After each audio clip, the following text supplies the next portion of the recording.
क्या कश्मीर में बीएसएफ की तैनातगी के बाद शांति बहाली होगी?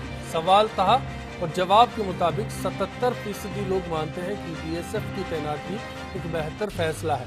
अब आगे क्या होना चाहिए? गिरिराज गर्ग साहब, पहले आपका सुझाव। देखिए, निश्चित रूप से वहाँ मोदी जी ने जो कहा उसके ऊपर अमल होना चाहिए, लेकिन जो ओम जी ने कहा कि डायलॉग जो है दूसरे नेता जो है भारतीय जनता पार्टी के, उनको कंट्रोल करना चाहिए और वहां शांति बहाली बातचीत के जरिए ही हो सकती है। बीएसएफ तो इसलिए, चूंकि 46 रोज से कश्मीर जल रहा है, घाटी जल रही है, इसलिए जो बाहर से पाकिस्तान से जो आ रहे हैं आतंककारी या जो वहां से जो उनको ना मदद मिल रही है, उसको रोकने के लिए सरकार की मजबूरी थी, सरकार को लगाना पड़ा बीएसएफ। लेकिन वहां अंतोगत्वा आपको बहाली के लिए वार्ता तो करनी पड़ेगी। 2004 के अंदर बीएसएफ जो हटी थी, तो उस समय जब वहां सरकार चुनी हुई थी, उस सरकार ने पहल की और पहल का नतीजा रहा कि वहां 10 साल तक बिल्कुल शांति रही।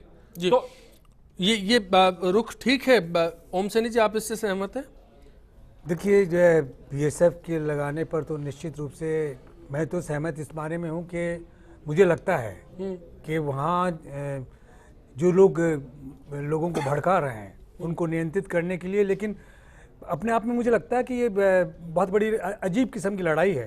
कर्फ्यू तब तक कारगर नहीं रहा। हाँ, कर्फ्यू कारगर नहीं है और गोली चलाने की बात मैं कभी स्वीकार नहीं करूंगा, क्योंकि वो भारत की जनता ही है जो वहाँ पर भी है, हमारे ही नागरिक हैं। उन नागरिकों में कुछ संकल्प तत्व हैं, उनको कैसे बाहर निकाला जाए, उसके लिए जो राजनाथ जी का रास्ता है मुझे पसंद आया कि जो स्थापित संगठन है उनके परे सामान्य सिविल लोगों को निकाल करके उनसे बातचीत करके और ऐसे लोगों को कॉम्बिंग करना चाहिए और उनको अलग करके उसके बाद में, मतलब मेरा ख्याल लंबा चल सकता है, लेकिन रास्ता निकल सकता है। रास्ता निकल सकता है, निश्चित रूप से निकलेगा। संवाद कभी भी फेल नहीं हो सकता। संवादहीनता हत्या में बदलेगी और हम बदनाम होंगे निश्चित रूप से। लक्ष्मीकांत जी, क्या बीजेपी ये वादा कर सकती है कि कश्मीर का समाधान इसी कार्यकाल में मोदी कर देंगे? बिल्कुल कर देंगे। ये तो हमारे लिए प्रायोरिटी की चीज़ है और हमारे लिए तो इमोशनल चीज़ भी है। हमारे पहले राष्ट्रीय अध्यक्ष ने कश्मीर के लिए ही शहादत दी थी वहाँ पर जाकर।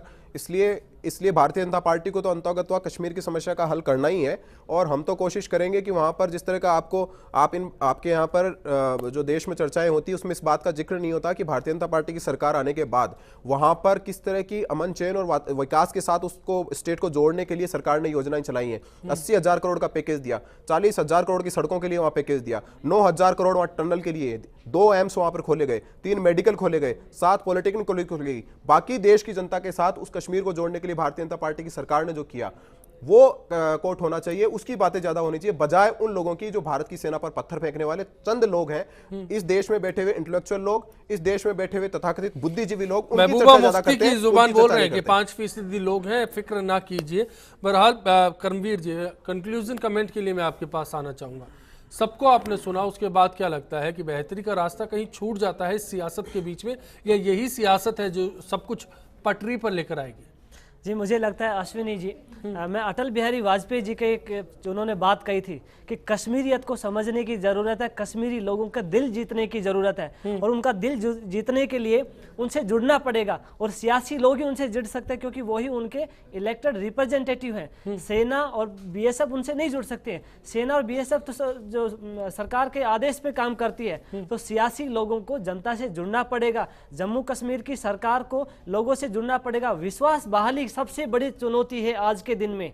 पाकिस्तान का इन्वॉल्वमेंट भी इससे फेल हो सकता है। पाकिस्तान प्रवोक कर रहा है, लेकिन जम्मू कश्मीर के लोगों में विश्वास नहीं है हमारी सरकार को लेकर। आज जो क्राइसिस है, स्टेट लेजिटिमेसी का सबसे बड़ा क्राइसिस है, उसे दूर करने की जरूरत है और वो संवाद से हो सकती है। राजनाथ सिंह जी जो ट्रैक टू डायलॉग के ऊपर काम कर रहे हैं, इसकी सराहना की जानी चाहिए, इसे सपोर्ट किया जाना चाहिए। मोदी जी ने जो स्टेटमेंट दिया है कि मरने वाले लोग हमारे हैं, चाहे जो सेना के पुलिस को हो चाहे कश्मीरी लोग हों, ये चीजें घाव पे मलहम लगाने वाले हैं। लेकिन चलिए, हम मानते हैं देर से ही सही, लेकिन कहीं अब राहत की जो बात है वो दिखती नजर आती है। 46 दिन का ये दौर उम्मीद करेंगे जल्द खत्म हो जाए। बहरहाल आप सभी का बहुत बहुत शुक्रिया। आप सभी से इसी उम्मीद के साथ विदा लेते हैं कि कश्मीर में अमन चैन की बहाली जल्द से जल्द हो और आने वाला कल आज से बेहतर साबित हो।